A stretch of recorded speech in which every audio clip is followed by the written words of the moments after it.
parte do nosso Evangelho no Lar, estudo do livro Meditando a Vida, do Lama Padmasambhava, capítulo 2, Prática na Vida Cotidiana.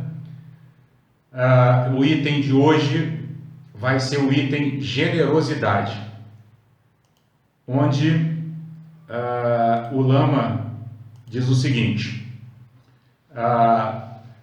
parece que nossa felicidade material só ocorre com esforço, mas essa visão é equivocada. A generosidade cria méritos que impedem a pessoa de viver uma situação de miséria. Então isso aqui já é um ponto bastante interessante, pessoal, porque, vejam, o capítulo que nós estamos estudando chama-se Prática na Vida Cotidiana, né? E nesse tópico, o Lama aborda o fato de que se na nossa vida cotidiana nós estivermos sempre guiados, orientados por um espírito de generosidade, por um espírito de serviço, nós jamais vamos viver uma situação de miséria. E isso é muito interessante, gente, a gente lembrar que quando o Lama fala de miséria e riqueza, ele não está se referindo à riqueza e miséria materiais, né? Porque ele costuma dizer, inclusive, de uma maneira que eu considero até bastante profunda, que essa nossa sociedade contemporânea, apesar de produzir muitas riquezas, ela é uma sociedade doente, ela é uma sociedade miserável, porque a gente vê as pessoas, às vezes, mesmo aqueles de muitas posses, né? Aqueles que têm grandes investimentos na bolsa, aqueles que são donos de grandes empresas multinacionais, ou que são CEOs, né, de grandes empresas poderosas pelo mundo afora, quando a gente tem condição ou consegue olhar para a vida pessoal desses seres, a gente percebe que são seres que não têm paz, são seres que vivem aflitos, inclusive para cuidar de seus próprios bens, né? Eu não sei se vocês já tiveram a oportunidade de ver imagens dos operadores da Bolsa de Valores. Não sei se vocês já tiveram a oportunidade de ver esses operadores ao redor do mundo. De vez em quando aparecem imagens na imprensa.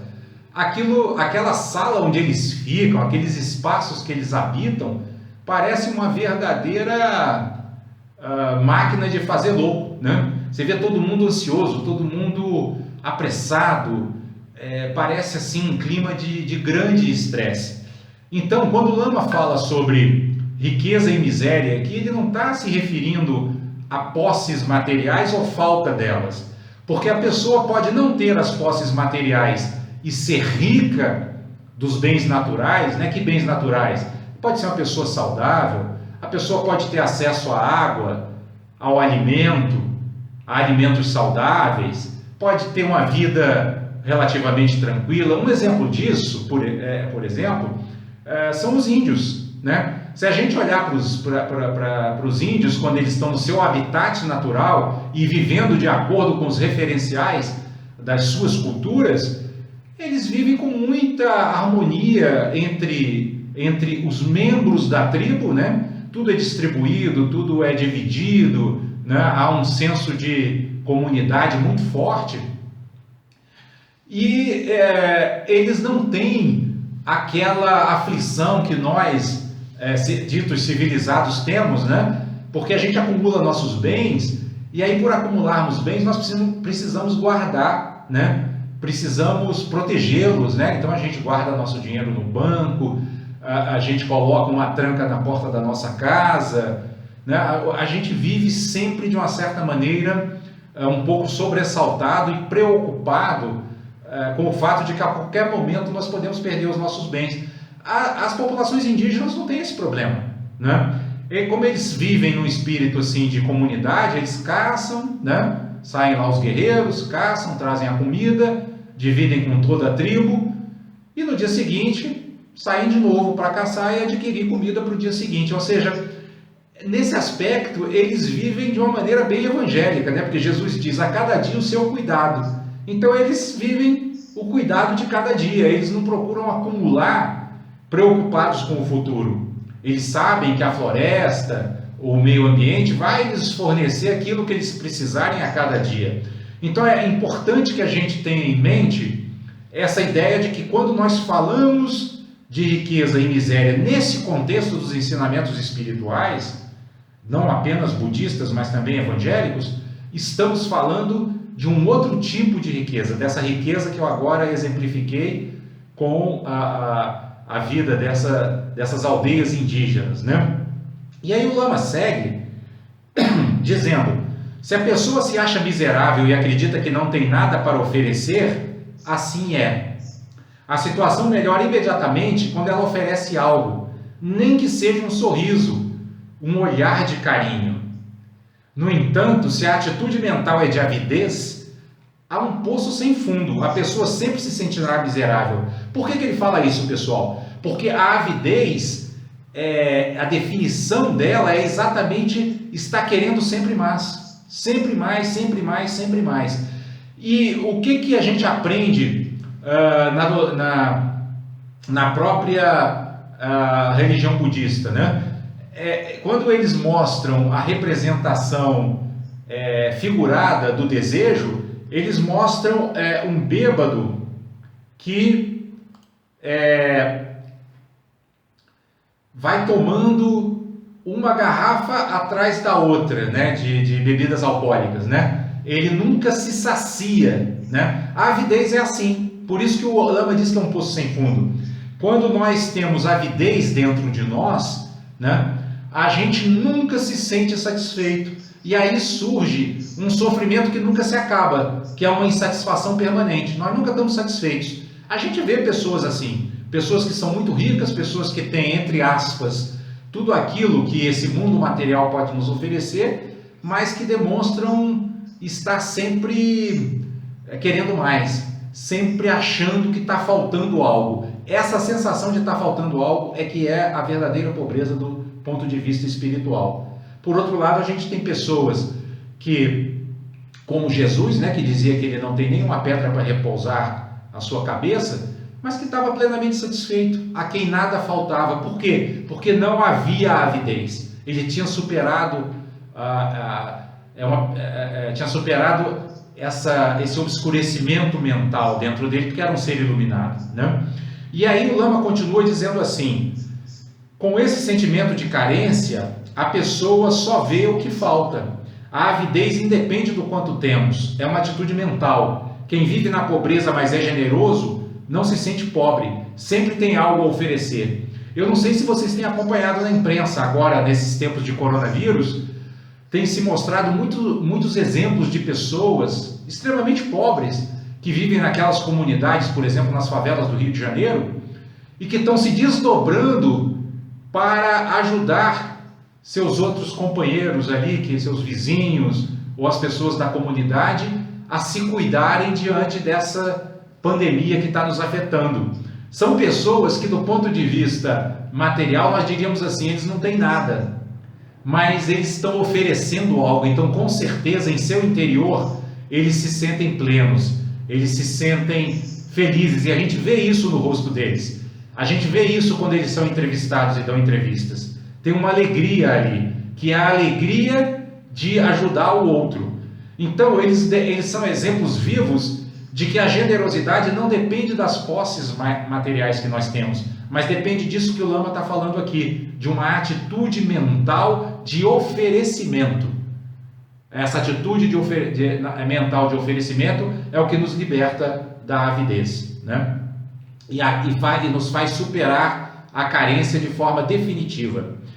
E o Lama segue dizendo assim, um dos remédios do Buda para a transformação da experiência dos seres é a tigela que segura na mão esquerda. Ele e os monges ofereciam-na para ricos e pobres, dando a eles a oportunidade de gerarem méritos. Mérito traz resultados imediatos. Alimentar um cachorro traz satisfação imediata. Sustentar a sanga produz grande mérito e felicidade. Olha só que interessante, pessoal. Eu não sei se vocês sabem, né? Mas nos tempos lá do início do budismo, o Buda ele montou uma comunidade monástica, né? Ou seja, ele e seus discípulos, que eram monges que se ordenavam na sua comunidade, e eles não tinham emprego, não tinham trabalho. Eles praticavam meditação, recitavam mantras, faziam uma série de práticas, mas eles não tinham uma atividade material que os sustentasse. Então, essa comunidade monástica se sustentava como? Eles saíam em determinados momentos do dia com uma tigela na mão, pedindo alimentos, batendo na porta das casas, das pessoas e pedindo alimentos. Mas qual era? Olha só que coisa interessante. Qual era o grande objetivo do Buda com esse sistema? Era dar às pessoas a oportunidade de praticar a generosidade, né? Cada pessoa que o monge batia na porta, ou que o próprio Buda batia na porta, ele oferecia a eles a oportunidade deles serem generosos, deles sentirem que tinham a possibilidade de oferecer algo de maneira absolutamente desprendida, porque aquilo que eles ofereciam para os monges, eles não recebiam nada por isso, era dado de graça, né? E aí, o que o Buda e os monges faziam com isso? Ofereciam oportunidade aos seres de criarem méritos espirituais e poderem avançar melhor no caminho espiritual e terem até mais paz na vida, porque ao praticarem um ato de generosidade, o sentimento de carência neles diminuía. É bem interessante, né? Quer dizer, uma prática que oferece essa oportunidade aos seres, né? E aí o Lama segue dizendo: uma mente miserável não oferece nada. Ela pensa que, se der algo, aquilo fará falta mais adiante. Estamos em meio a seres que buscam a felicidade sugando os outros. A maneira de lidar com eles é desejar que se liberem dessa condição de miséria. Se usarmos apenas noções de justiça e injustiça, será impossível. Isso aqui é muito interessante, pessoal, porque usar noções de justiça e injustiça significa julgar, significa fazer aquilo que Jesus diz para a gente não fazer. Não julgueis para não ser julgados, não é assim que Jesus nos ensina? É a mesma coisa que o Lama está dizendo aqui. Ao lidarmos com esses seres, que muitas vezes ainda são muito avarentos, né? E a gente vê seres assim que são às vezes até muito ricos em posses materiais, mas que não oferecem nada para ninguém, né? Que só querem oferecer algo se tiverem algo em troca. Esses seres, do ponto de vista espiritual, eles são muito miseráveis. Então, eles não precisam de nós julgamentos, eles precisam de nós compaixão, né? Eles precisam de nós que a gente deseje, que a gente aspire, que eles se libertem dessa miséria moral em que eles se encontram. E aí o Lama segue aqui concluindo, dizendo assim: esses miseráveis não podem ser acusados ou condenados por se manifestarem dessa forma. Além das circunstâncias externas, há uma atitude interna a ser transmutada. Olha o ponto aqui, ó. Para quem está no caminho espiritual, a gente sempre que olhar outras pessoas, outros seres, ainda que esses seres estejam praticando negatividades, nós devemos olhar para eles não como seres que estão condenados a um inferno eterno, mas sim como seres que, como nós, podem ter a sua atitude interna transmutada, transformada para melhor. E aí o Lama segue dizendo: nesse caso, o meio mais poderoso é proporcionar condições para que pratiquem a generosidade, livrando-se da experiência de dependência, incapacidade e miséria. Isso aqui é muito interessante, pessoal, porque essa experiência de dependência, incapacidade e miséria, ela não é uma experiência que está na dependência de fatores externos, porque tem, como a gente já falou aqui ao longo desse texto, aqui nesse nosso estudo, né? Há muitas pessoas que têm muitas posses materiais, mas que estão vivendo essa experiência de incapacidade e miséria, incapacidade de oferecer e miséria moral de amparar os outros, de acolher os outros, né? E é importante, inclusive, lembrar, pessoal, uma coisa muito interessante que essa semana eu tive a oportunidade, aliás, nesse final de semana, de ouvir o Lama falando, né? Ele falando sobre essa grande crise que nós estamos tendo agora, ela está demonstrando claramente a fragilidade desse paradigma econômico em que a gente vive. Porque vejam bem, quem são os elos mais fracos agora, que estão com mais dificuldade? São as maiores empresas, as empresas mais ricas. São as empresas aéreas, não sei se vocês perceberam. Por quê? Porque o custo das empresas aéreas é altíssimo, elas estão paradas, elas estão já à beira da falência, né? Os grandes produtores de petróleo, né? Porque com a crise o petróleo baixou de preço, essas empresas também estão tendo que ser socorridas pelos governos. E uma série de outras grandes empresas que justamente por serem grandes, olha que coisa interessante, pessoal, justamente por serem grandes e poderosas, por terem um custo muito alto para funcionarem, estão agora totalmente fragilizadas, né? Então essa situação é muito interessante para que nós, como estudantes do Evangelho, usemos essa situação para contemplar os ensinamentos e ver que realmente a frase de Jesus, os últimos serão os primeiros, né, que a gente pode traduzir por os mais fracos podem se tornar os mais fortes, está agora escancarada na nossa frente por essa crise. Por quê? Porque essas grandes empresas que eu acabei de falar para vocês, grandes empresas aéreas, multinacionais do petróleo, etc., elas precisam de trilhões e trilhões de dólares de socorro dos governos para se sustentarem de pé no meio da crise, enquanto uma família pobre precisa de uma cesta básica ou 2 cestas básicas para passar quase o mês todo. Quem é rico agora? Né? Acho que essa é a grande conclusão, talvez, que a gente pudesse deixar aqui, a grande reflexão que a gente pudesse deixar aqui nesse estudo, né?